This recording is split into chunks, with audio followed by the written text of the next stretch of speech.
Bueno, yo creo que prácticamente todo el mundo, bueno, las personas más antiguas y las más nuevas no conocéis a Sol. Forma parte del equipo de GPIF, supongo que sí que os suena por lo menos. Ella es psicooncóloga y ha desarrollado su labor en psicooncología durante unos cuantos añitos. Ahora tenemos el privilegio de tenerla aquí. Y bueno, el año pasado, con motivo de este año, en mayo pasado, con motivo de la tesina que hay que presentar en la ETG, ella lo que hizo fue una tesina en la que cuenta cómo ha sido su experiencia de ser psicooncóloga en un ámbito como la oncología desde la Gestalt. Y eso es un poco lo que nos va a contar. Es una tesina, yo creo, muy interesante. Ella sabe un montón, más bien hay que cortarla cuando se pone a hablar porque sabe mucho.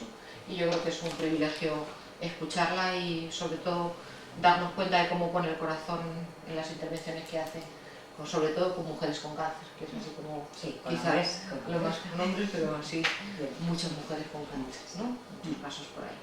Así que nada más, vamos a ello. Vale.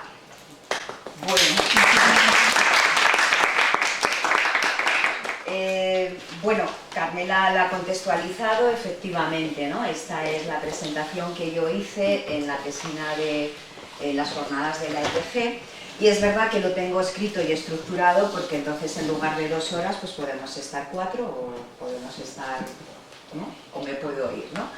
Entonces, bueno, contextualizando, sí que me conocéis la mayoría, no sé si vosotras sois nuevas, es la primera vez que venís aquí, ¿no? Pues desde ahí sí que voy a aprovechar porque la mayoría ya nos conocen y forman parte de aquí del centro.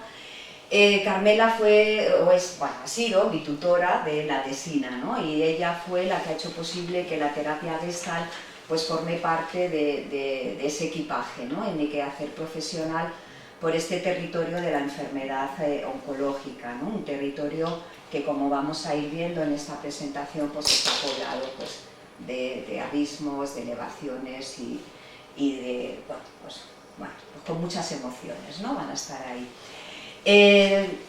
Sí que me abrió su conocimiento como tutora. Yo venía de un modelo cognitivo-conductual, entonces para mí la terapia Gestalt ha sido como un cambio, ¿no? en el estar con la persona que está diagnosticada de cáncer, ¿no? Y desde ahí el interés que tenemos aquí en GPIF, del que ya formo parte, porque también me ha abierto las puertas del equipo, es como que la terapia Gestalt llegue a todos los ámbitos, ¿no? Es verdad que aunque es la cognitivo-conductual el que está más presente en el ámbito sanitario y en el oncológico, porque bueno, es el predominante por el número de investigaciones que tiene. Para mí la Gestalt creo que como modelo tiene que estar también ahí, ¿no? Entonces desde aquí sí que tenemos este compromiso como equipo de bien abrir el centro y salir fuera para que esté, pues eso, en la sanidad, en la educación, en el movimiento social, ¿no? Desde la perspectiva feminista, y las que estáis aquí, pues ya compartís, ¿no? ese interés que tenemos, ¿no? Bueno, pues quería contextualizarlo, entonces sí que voy a hablar de la tesina que está estructurada en 3 partes, ¿no? La primera parte es la psicooncología, la segunda parte la terapia Gestalt y la psicooncología, un vínculo necesario, y cierro la tesina con el cáncer, la clandestinidad de la debilidad, que es el caso de una paciente. En la primera parte, bueno, pues está cartografiado, ¿no? Para dedicarnos, ¿no? Con el paciente oncológico, indudablemente tenemos que saber el mapa de la enfermedad oncológica. Entonces, en esta primera parte de la tesina está cartografiado ese mapa, ¿no? Para saber por dónde vamos y no acabar en otra parte.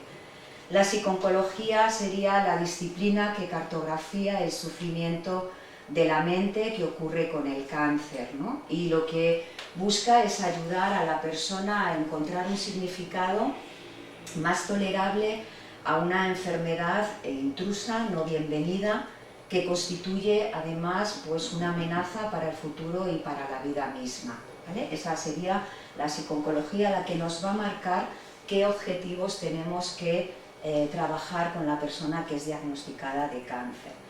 En esta primera parte, y también ahí ya incluye la terapia Gestalt, está cartografiado el campo fenomenológico, ¿no? Es el campo de la experiencia de la persona que es diagnosticada de cáncer, su campo relacional, que tiene que ver pues, cómo se relaciona, cómo impacta también la enfermedad oncológica en la familia, cómo impacta en el entorno social, y el campo muchísimo más amplio, porque también afecta al equipo sanitario, a todos los que también estamos ahí, ¿vale? Entonces, es importante que las personas que nos dedicamos a estar en este ámbito conozcamos, hagamos un recorrido y conozcamos los aspectos biomédicos y psicosociales. Que sepamos cuál es el itinerario de las estaciones que la persona que es diagnosticada de cáncer va a pasar por ahí. Y a este sí que nos vamos a dedicar un poquito luego más tarde. También es una mirada al cáncer como trauma, ¿no? Porque trae consigo una fractura biográfica que afecta a todas las áreas de la vida de la persona y que consecuentemente, ¿no?, le va a obligar a que haga ajustes creativos para encontrar la homeostasis perdida. También es una mirada al trauma como fondo en el origen del cáncer, ¿no?, o de cualquier enfermedad, pero sí que, ¿qué pasa, no?, que, bueno, pues como esto de que a veces en el proceso terapéutico va a ser figura, la persona trae asuntos pendientes que han pasado en su vida y que no los ha podido resolver de otra manera y parece que están ahí en el fondo de este origen. Y bueno, pues como la terapia Gestalt, las que la conocéis no voy a insistir y las que no sí, es importante, es una terapia integrativa y holística y como no sería gestáltico, negar el modelo del que yo, ¿no? También, bueno, sigo teniendo, porque no lo sigo teniendo en la maleta, pero indudablemente no era gestáltico negar también mi experiencia desde el modelo cognitivo-conductual. Porque, como dice Laura Pers, y todos la conocéis, que es también un peso importante en la Gestalt, los terapeutas de la Gestalt no emplean técnicas, sino que se aplican a sí mismos la situación utilizando todas las habilidades profesionales y experiencias de la vida que hayan acumulado y asimilado. O sea, en la Gestalt el todo es más que la suma de las partes, entonces todas nuestras experiencias van a formar parte de nuestra maleta en nuestro quehacer profesional. Bueno, la segunda parte, ¿no?, de la tesina y en la que también va a ser foco de interés de la presentación es el qué y el cómo de la terapia Gestalt en el ámbito oncológico. El marco teórico de la terapia Gestalt y el abordaje se adecúan, ¿no?, al acercamiento integral que la psicooncología propone, ¿no? En el para qué, la terapia Gestalt entra ahí, desde un modelo, ¿no?, ambas se encuadran en un modelo biopsicosocial. Lo que aporta es la terapia Gestalt, a mí me ha aportado, y lo que puede aportar en el ámbito oncológico es esta mirada holística que tiene, que hace que se integre, ¿no?, la división entre la persona y el órgano que se queja, de tal manera que a la persona le ofrece una visión completamente, otra visión distinta que tiene de la enfermedad. E ir más allá, ¿no?, que el cáncer sea un camino de transformación y crecimiento personal. Hola, buenas tardes. Nada. Vamos a ver.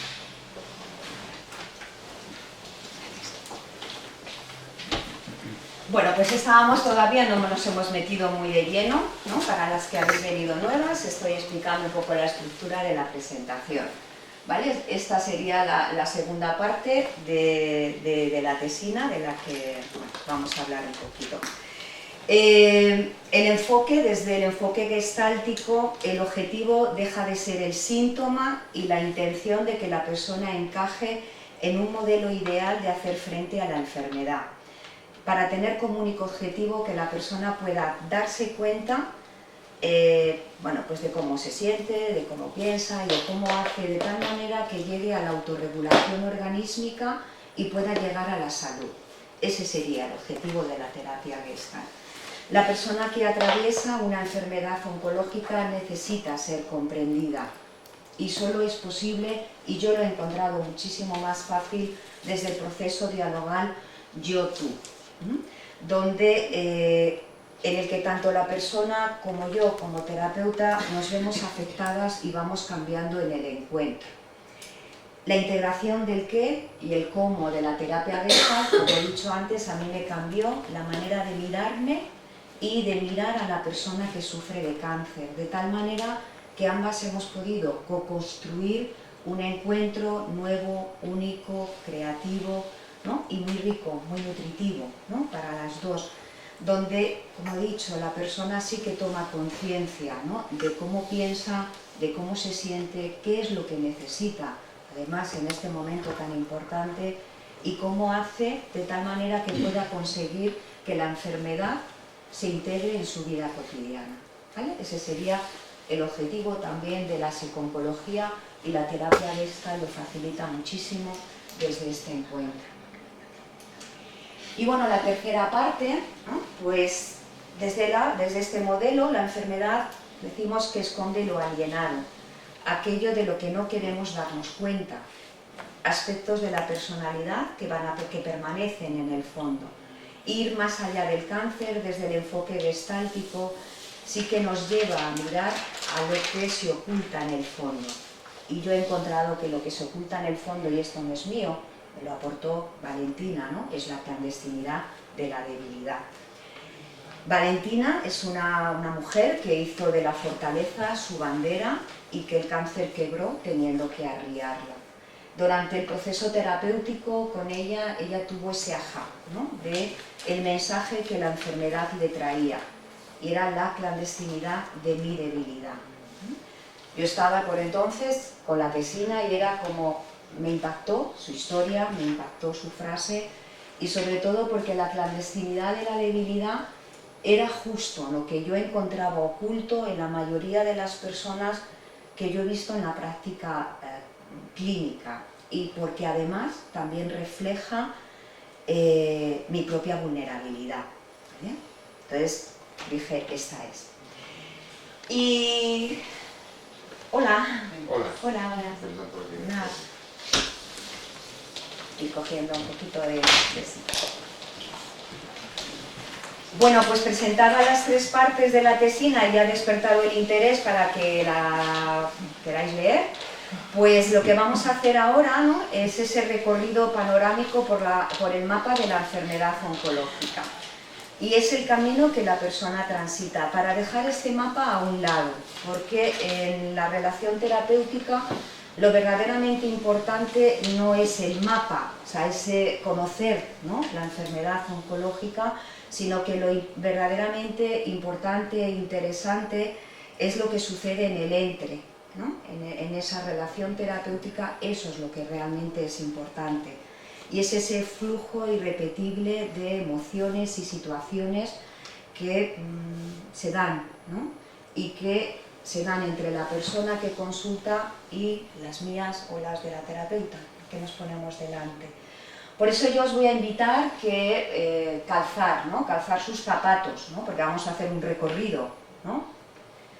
Por las estaciones que la persona va a transitar, para poder comprender por dónde va y poder acompañarla desde ese lugar.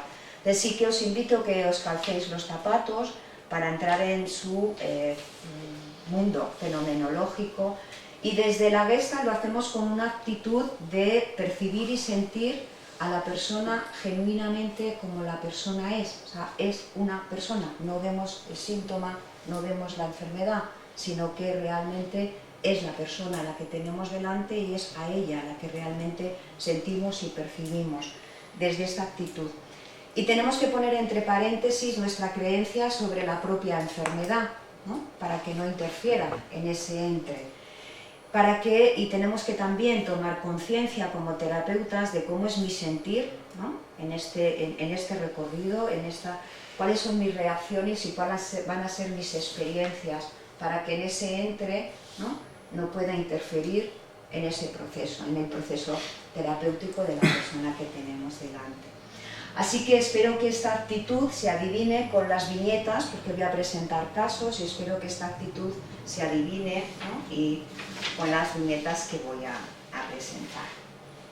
Bueno, empezamos con la primera estación, que es la certeza de emprender el viaje. Me voy a sentar, ¿ves? ¿no? Un poquito, porque ya como me emociono ya se dice, ¿no? Bueno, Carmen entra en la consulta abatida, cabizbaja y lenta.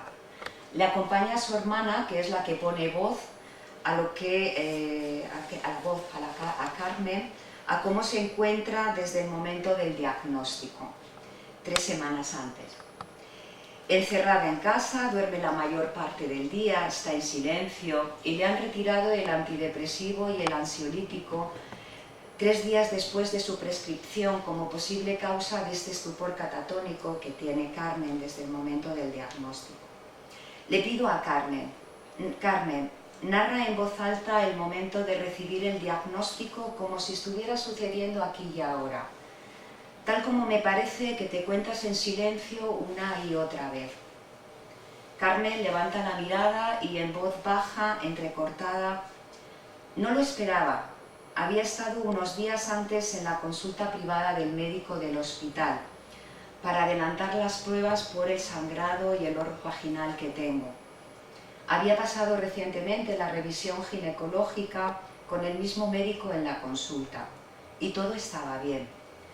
Por eso, casualmente, fui acompañada por mi madre que tiene 80 años. El médico nos hace esperar 3 horas, hasta que termina con todos los pacientes. Estoy nerviosa por mi madre. No queda nadie en la sala. Le pregunto a la enfermera, no sabe. Y al rato entramos. El médico mira los papeles, no dice nada y le pregunto, ¿qué es lo que tengo, doctor? Y me dice, ¿qué vas a tener? Tienes un cáncer. Me quedé muda. ¿Cómo te sientes ahora? ¿Qué significado tiene para ti las palabras tienes un cáncer? Bueno, son las 3 palabras que más tememos escuchar. Son prototipo de incurabilidad, de sufrimiento, de dolor, de incapacidad y de muerte. La persona comienza a sentir el peso de este estigma social. La confirmación del diagnóstico de cáncer produce un shock emocional, es una fractura del guión de vida, hay una vivencia clara de que hay un antes y un después. La emoción se me... Es como si te cayera una losa encima, un jarro de agua fría. No me lo puedo creer, ¿no? De un momento a otro yo me voy a despertar de este sueño. Hay una sensación de irrealidad. Esto no me puede estar pasando a mí. Una negación. Es un error, se han equivocado en los resultados. Me voy a morir. La idea, ¿no? La conciencia de la muerte se aloja en la conciencia, la idea de la muerte. No siempre reconocida y expresada en voz alta. Preocupa el sufrimiento de la noticia y de la enfermedad en la familia. Aparece un sentir de rabia, de tristeza, de enfado. ¿Por qué me ha tocado a mí? ¿Por qué ahora? Esto no es justo. ¿Qué he hecho yo en la vida para merecer esto? Necesita dar un sentido al caos, responsabilizar a alguien o a algo de lo que le sucede. Atribuciones que no va a contar así gratuitamente en el entorno y en la consulta hay que saberlas también, que no van a aparecer por vergüenza o culpa. Rocío en el último año ha perdido a su madre, ha fallecido su madre, a su marido le diagnosticaron una enfermedad y con ello también perdieron el negocio familiar. Y ahora le ha tocado el diagnóstico de cáncer de pulmón. Se confiesa muy creyente y dice, no entiendo por qué Dios me manda tantas desgracias. Estoy muy enfadada con Él. No sé qué pecados he podido cometer para recibir tanto castigo. Para Luis, su cáncer de pulmón es el dolor y el sufrimiento de hace 20 años por la muerte trágica de su hija. Para Isabel, pues esto es un aviso de mi madre, fallecida para que yo me cuide y me valore. Bueno, reacciones de tristeza, de llanto, de desánimo y la desconfianza en la propia capacidad. No voy a poder soportarlo, no puedo. El sentimiento de incertidumbre se apodera del sentir y habita el cuerpo. Surgen interrogantes, ¿qué es el cáncer? ¿Qué tratamientos voy a recibir? ¿El cáncer que tengo se cura? ¿Qué tengo que hacer yo para curarme? Paloma es una mujer de 50 años, es vital, muy activa y ahora está de baja por una mastectomía y un tratamiento de quimio, con muy buena tolerancia. Contra toda indicación médica, pues lo que peor lleva a Paloma es que no se puede mover. Esto implica pues no salir a la calle, no ir al pueblo, no tener relaciones sexuales, no realizar ni ninguna pequeña labor doméstica. Ingresada porque se ahoga, sin ninguna causa médica que lo explique, Paloma habla muy deprisa y yo escucharla me ahoga. Sabe de su diagnóstico pero no quiere saber más. ¿Cómo te imaginas que es el cáncer? Dibújame las metástasis que hay en tus pulmones, a ver cómo son.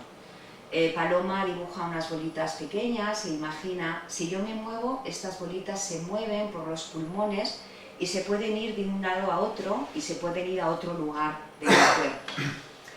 Poner nombre a su emoción, miedo, hace que Paloma pueda atreverse a querer saber qué es el cáncer.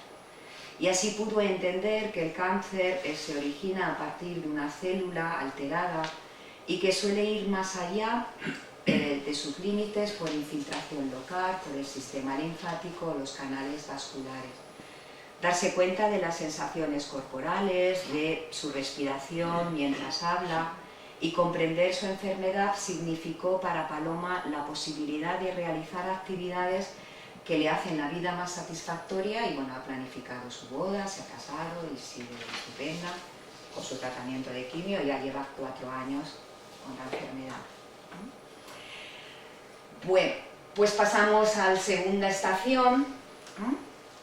Es un camino de obstáculos que en los tratamientos, paso a paso, la persona va adentrándose en ese territorio que le parecía imposible de atravesar. Va organizando su suceso traumático para sentirse más esperanzada y protegida al estar tratando la enfermedad. No obstante, se da una situación paradójica, es que empieza a sentirse físicamente peor que antes de los tratamientos. Y aparece la experiencia subjetiva de las pérdidas, y todo eso va a inundar su sentir, miedo, angustia, tristeza, incertidumbre. Va a necesitar transitar por el duelo de la pérdida de la salud y de la vida, ¿no? Es esa pérdida de la defensa inconsciente de la inmortalidad. Yo digo frases, ¿no?, que me decían, yo ya tengo la papeleta, me ha tocado, en el reparto de chorizo a mí me ha tocado la chapa. También transitan el duelo por la pérdida de la identidad, yo ya no sirvo para nada, soy una inútil, ya no puedo hacer las mismas cosas que antes. Con lo que yo era, risueño, siempre con buen humor, ahora soy débil y lloro con nada que me digan. También hay una pérdida de la necesidad de control.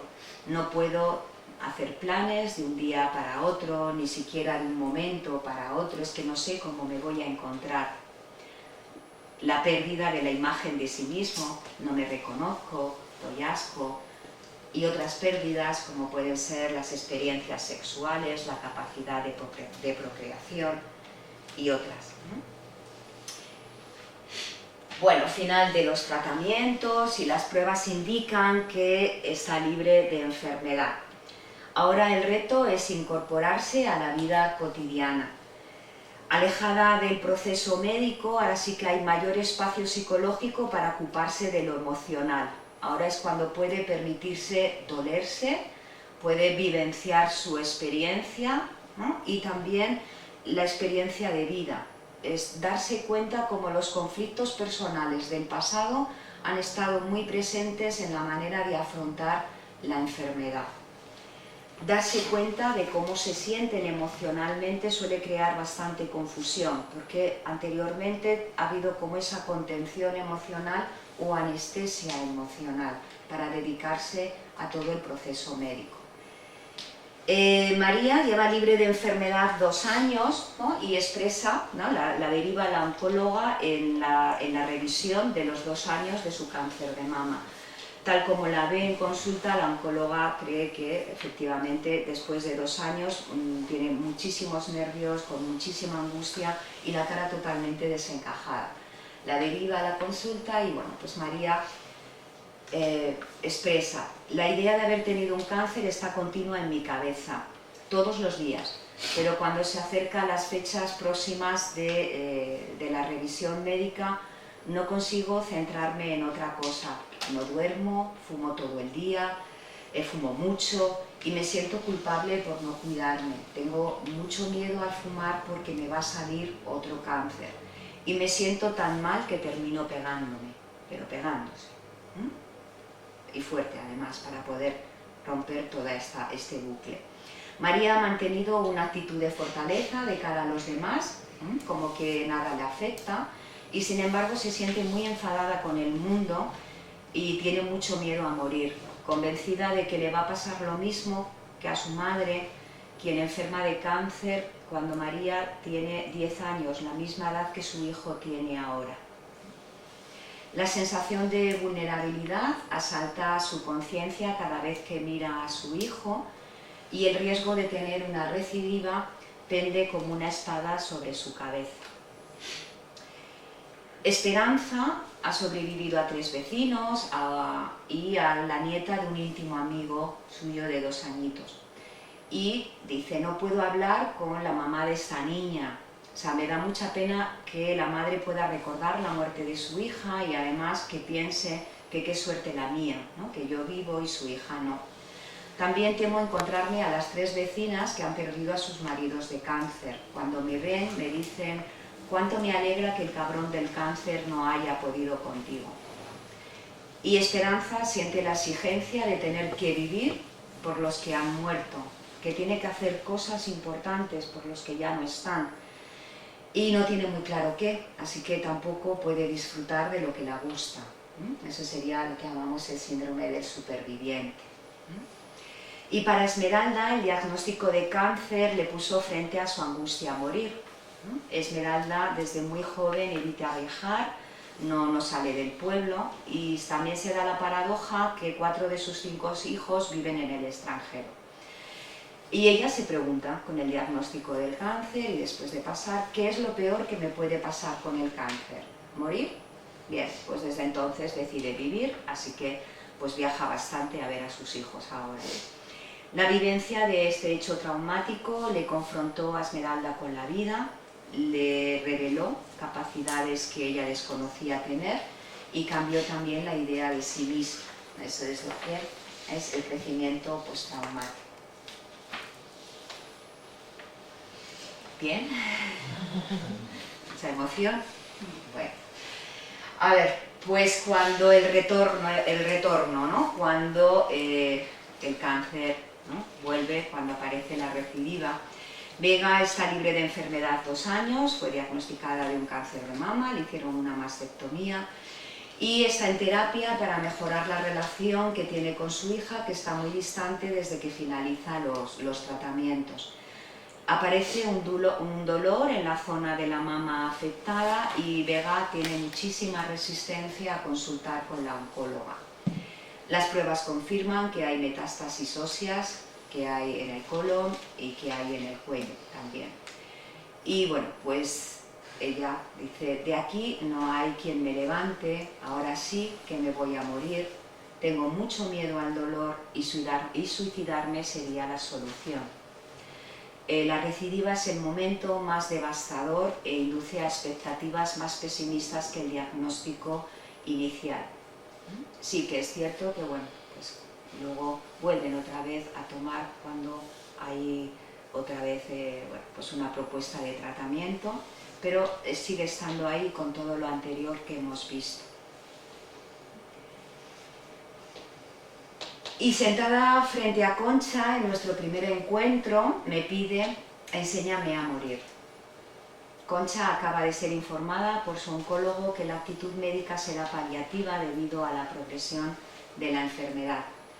Juntas desde ese momento empezamos pues, a planificar cómo quiere que sean sus días, cómo quiere morir, el control del dolor, el lugar donde morir, el entierro, los asuntos pendientes, las despedidas de sus hijas e hijos, tiene 10, marido, y recibir el sacramento de la Santa Unción. Y también hace que él nos quiere despedirse del oncólogo y conmigo, y cada uno sentado a su lado recibimos algunas sugerencias acerca de cómo mejorar nuestro trabajo, y también nos dio sus agradecimientos, ¿no? En el espacio terapéutico resignificó su vida y su muerte, murió acompañada de todos, en paz, tranquila y con suavidad. Concha tuvo una buena muerte, pero no por cómo vivió y cómo murió, sino porque eligió morir a su manera, y la familia y el equipo sanitario pues la acompañamos en eso. Y aquí, bueno, pues porque la muerte es uno de los actos más importantes en la vida y el único seguro que debemos actuar, como es el acto de nacer, y porque la persona con su sabiduría va a escoger a quien va a otorgar el privilegio de su cuidado, y así le va a dar permiso para poder acompañarle en este momento tan importante de su vida.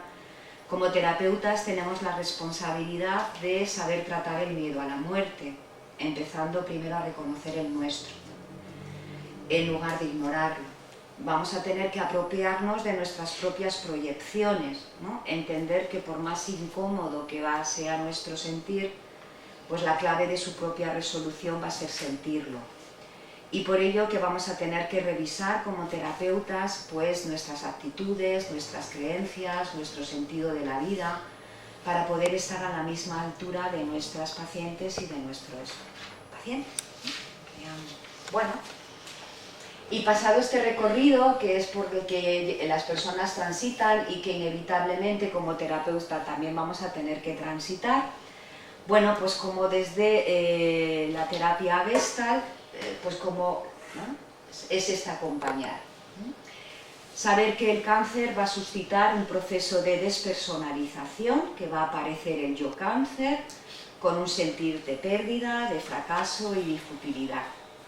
Que esta pérdida de identidad hace que la persona se inicie en un ciclo de lucha, de aceptación y de autorrechazo de quien una es y de la propia situación. Que en esta lucha se va a encontrar escapando al pasado, anhelando lo perdido, y que se va a ir al futuro, se va a trasladar al futuro, fantaseando toda suerte de cosas horribles que le puedan ocurrir. O bien va a hacer cualquier cosa con tal de no darse cuenta de lo que está sucediendo. La persona enferma de cáncer que llega a la consulta va a venir dividida entre ella y una enfermedad intrusa en su cuerpo.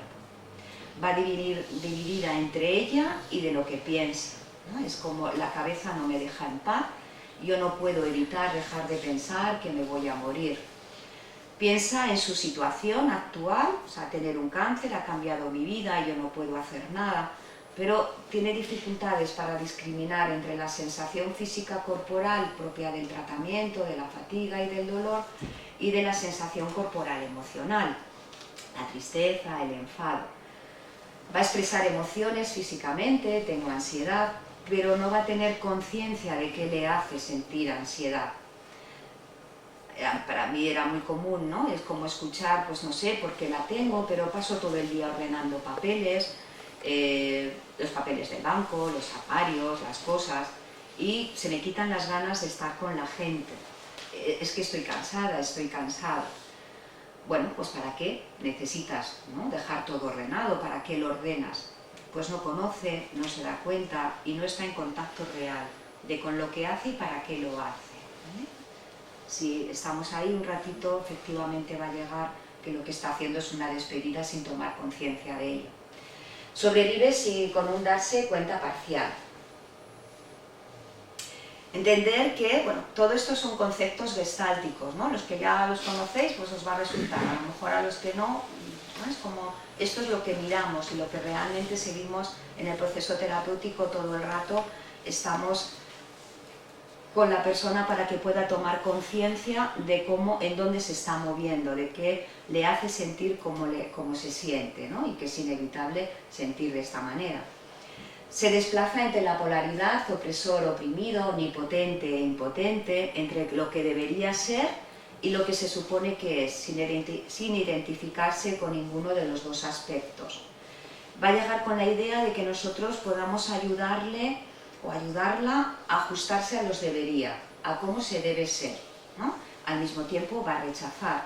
Debería ser fuerte, debería poder con todo, debería pensar que me voy a curar, debería ser luchadora, debería ser más generosa, debería de ser, bueno, pues quererme mucho más, debería de ser más valiente, hay muchos deberías.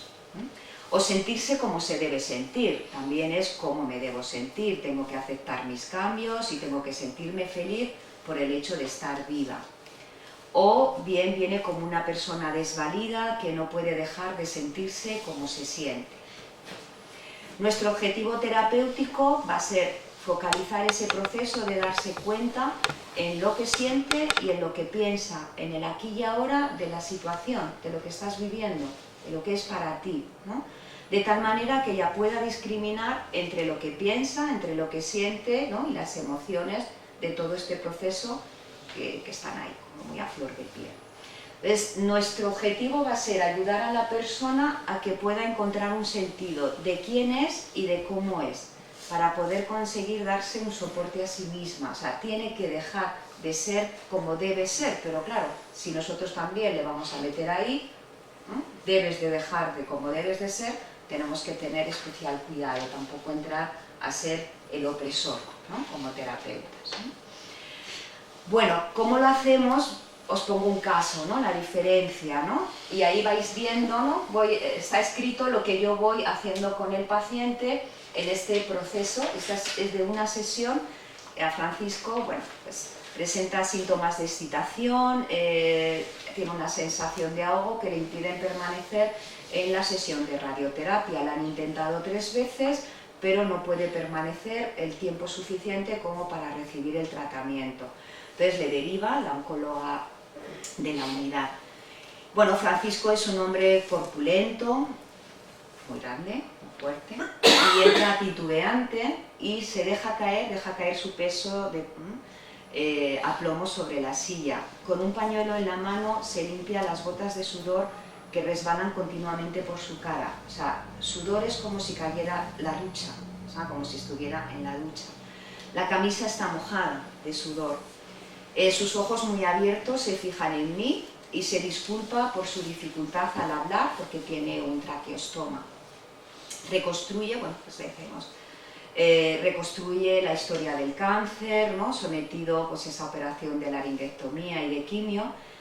Le digo, Francisco, respira, percibe tu respiración, noto que el ritmo es superficial y acelerado.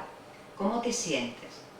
Pues no puedo dejar de llorar, me siento como un niño y me da vergüenza, ¿no? Con 55 años no puedo estar en la máquina, ¿no? Nos centramos en los detalles de su experiencia, en el aquí y ahora, para que él pueda darse cuenta de lo que le está pasando en este momento, ¿no? Que está conmigo, dentro de sí mismo, ¿no? ¿Qué te estás diciendo a ti mismo sobre lo que a ti te pasa en la sala de radioterapia? ¿Qué piensas? ¿Qué sientes? Pues estoy en la máquina y me están elevando. Es como si estuviera en el ataúd, inmóvil, ¿no? La imagen que le viene es como si estuviera subiéndole al nicho, me suben al nicho. Me voy a ahogar y no voy a conseguir estar quieto y no me van a poder dar el tratamiento, no me voy a curar. Un hombre de 55 años, asustado, como un niño ante la máquina. Reconoce la vergüenza, reconoce su enfado y su miedo corporalmente. Trae al presente los recursos que le ayudan en otras situaciones difíciles, ¿no? Entre muchas profesiones, bueno, la paradoja es que ha sido buceador y entonces aparece la risa en sus anécdotas, ¿no? Es como puedo ponerme, bajar a cuantos metros, ¿no? del agua y no puedo ponerme en una máquina. Porque tiene que recibir radioterapia le tienen que poner una mascarilla que le inmoviliza en la máquina de radioterapia y eso es lo que a él le ahoga. Se apropia de la proyección, me van a rechazar, ¿no? La familia y el entorno social, por lo que, ¿no? Por el no poder hablar, por el traqueostoma. Y ahí es donde, ¿no? Le cambiamos el lenguaje, en vez de más que me van a rechazar es yo me rechazo, ¿no? Y Francisco se responsabiliza de la necesidad de recibir tratamiento. Yo quiero darme el tratamiento y yo decido cómo quiero estar. Y ahí empezamos como, venga, poco a poco seguro que puedes estar un poco más y quiero estar un rato más. Hacemos un recorrido por la unidad, para que esté atento a lo que hay fuera de sí. Toma conciencia de la sala de tratamientos, qué es lo que hay más allá de ti. Y ahí empieza a darse cuenta de que están las cámaras, las pantallas donde es observado. Sin prisa se posiciona en la máquina. ¿Qué estás experimentando ahora? Francisco empieza a tomar conciencia de la cánula que le molesta en la garganta e impide mantener la posición. De esta manera, al darse cuenta de poder pedir permiso, la doctora sí que le cambia, ¿no? Era muy larga, le cambia por una más corta y así está mucho más cómodo. El objetivo de esa intervención ha sido que Francisco pudiera darse el apoyo que necesita para afrontar la situación de radioterapia. Lo consigue, se da el tratamiento y bueno, pues sigue llorando como un niño, pero ya le importa menos, ¿no? Porque lo ha conseguido. Bueno, como también, ¿no?, es nuestro quehacer, ¿no?, poner entre paréntesis, ¿no?, la presencia, nuestra presencia y la exclusión como terapeutas. Pues ilustro, ¿no?, el caso también de cómo lo hacemos esto, ¿no? Hoy Alfonso empieza la sesión. Ayer he recibido la carta de jubilación por incapacidad. Bueno, pues bien, ¿no? Está bien, está prejubilado. Yo pongo entre paréntesis esta interpretación de, pues qué bien, ¿no? O sea, recibes la carta, genial, pero su manera de contarlo no me llega de esa manera. Y efectivamente me echo un poquito para atrás porque le pregunto, ¿cómo te sientes al respecto? Pues jodido. Pareces un poco enfadado, ¿no? No he leído un poco para poneros en situación porque ya me parecía que es como dar muchas cosas, os veo como afectadas, entonces, bueno, no sé si os cuento la historia de él, ¿no? Lo que yo pongo entre paréntesis es que él ha superado los 3 meses de vida que él sabe que tenía, y ya va por 6, ha pasado por eso, por una cirugía muy agresiva que no se le aconsejaban, pero apostó por ello. Le hicieron una gastrectomía, le quitaron el estómago y el esófago, la quimio y radio. Bueno, estaba prejubilado antes de ser diagnosticado, y en las 10 sesiones que llevamos ya ha salido la muerte, ha salido el miedo al dolor, el conflicto familiar que tiene y la incapacidad. Pues yo pienso que entre todo esto pues tampoco va a ser mucho más, ¿no? Pero efectivamente él está jodido porque le han dado la carta de incapacidad. Pareces enfadado, la palabra lo dice, soy incapaz. La jubilación es por tu edad, ahora estoy prejubilado porque me lo han ofrecido y era una oportunidad y yo quería disfrutar la vida un poco después de estar trabajando como un cabrón desde los 14 años y ahora soy incapaz. Me pregunto qué significado tiene para Alfonso soy incapaz. Cuando has dicho que soy incapaz, te han asomado unas lágrimas. ¿Hay otro sentimiento ahí? Siento pena, no sirvo para nada. Si quedo con un grupo de amigos, no puedo comer lo que ellos comen. Si intento comer algo de lo que hay en mi plato y yo puedo comer, tengo un miedo a atragantarme y hacerles pasar un mal rato. La familia está encima de mí, me ahogan. Y he dejado de hacer las actividades que me gustan.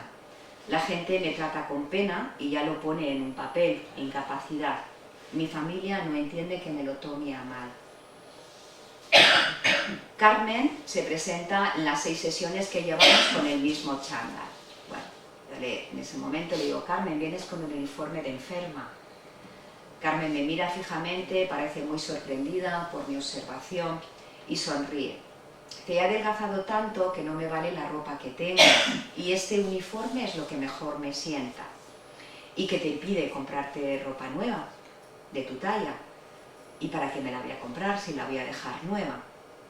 Bueno, ¿y a qué te refieres cuando dices que la vas a dejar nueva? Pues que me voy a morir y que la voy a dejar allí y es un gasto absurdo. Es la primera vez que Carmen habla de su miedo a la muerte y será figura en esta y en las próximas sesiones. Bien. No sé si voy deprisa o voy despacio, pues a ver. Ahí. Bueno, la enfermedad oncológica sí que va a intensificar la conciencia de la interdependencia que tiene la persona con el entorno social, con el entorno que le rodea, para satisfacer la multitud de necesidades a las que se ve sometida, ¿vale? Va a tener necesidad de seguridad, principalmente a través de la confianza del equipo médico y de la familia. Va a tener la necesidad de pertenencia, de sentirse querida, de recibir y dar afecto. Va a sentir la necesidad de comprensión y aceptación de los demás. Para ella es muy importante saberse, ¿no?, que todavía sigue siendo importante para los demás y querida a pesar de su enfermedad. Y tiene la necesidad de encontrar un sentido a la vida, a la enfermedad, al sufrimiento y a la muerte. La persona llega cargada con todos sus introyectos históricos y biográficos de cómo se debe de expresar la emoción, cómo se debe ser, cómo se debe hacer, cómo no se debe ser, cómo no se debe hacer, y además se añaden los introyectos sociales de cómo se debe de sentir durante el proceso de la enfermedad. O sea, viene bajo la tiranía de las actitudes positivas que ahora, bueno, pues que, ¿no?, esto de que tienes que sentirte bien, tienes que ser positiva para que tengan efecto los tratamientos y curarte. Llega con todos los deberismos sin una escucha de sus propias necesidades.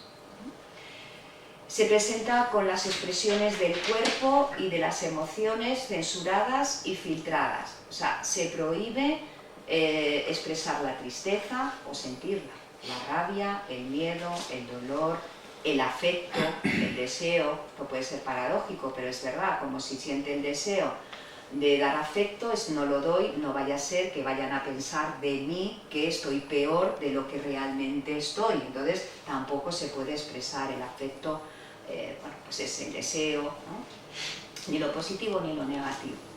Se enfrenta a la enfermedad con los mismos ajustes con los que ha funcionado previamente e intenta aferrarse a lo conocido, aunque no funcione, como una forma de mantener el control, sin darse cuenta que la situación exige nuevos modos de satisfacer las necesidades. Hay que hacer ajustes creativos todo el rato, porque, ¿no?, hemos visto cómo esa fractura, ¿no?, hace que la vida haya cambiado, continuamente hay que hacerlo. Pero una manera de mantener el control es hacer lo mismo cuando lo mismo ya no funciona.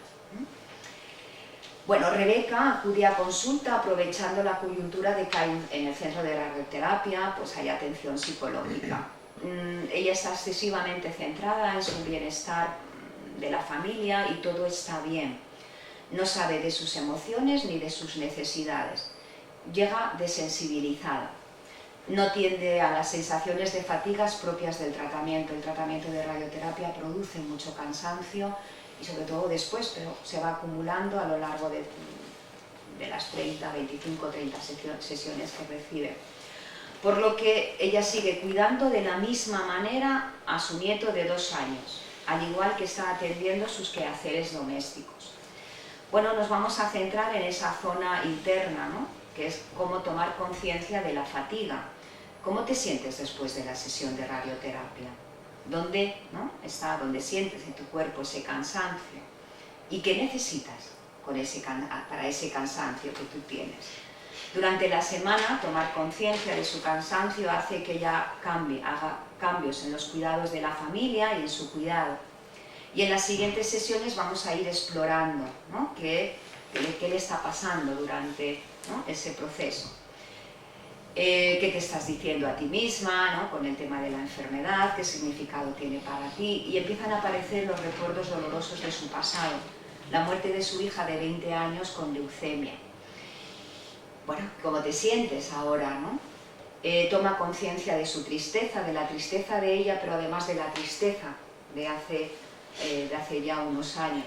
Hay un resentimiento hacia su marido, porque al que adora, ¿no?, lo dice, pero no entiende cómo el marido no lloró en el entierro de su hija y cómo estaba tan entero y cómo hablar de su hija entonces y hablar de su hija ahora es tabú, de la misma manera que hablar de su enfermedad. Parece, ¿no?, en este silencio emocional es el que te llevó a planificar un intento de suicidio, que por primera vez narra en la consulta conmigo, ¿no?, cómo ella lo hizo. Y bueno, lo planificó y estuvo a punto. Parece, ¿no?, que también empieza a darse cuenta del odio que tiene hacia la suegra, ¿no? Y permite también permitirse el dolor, ¿no? de familiares muy cercanos en los 2 últimos años que tampoco se había permitido dolerse.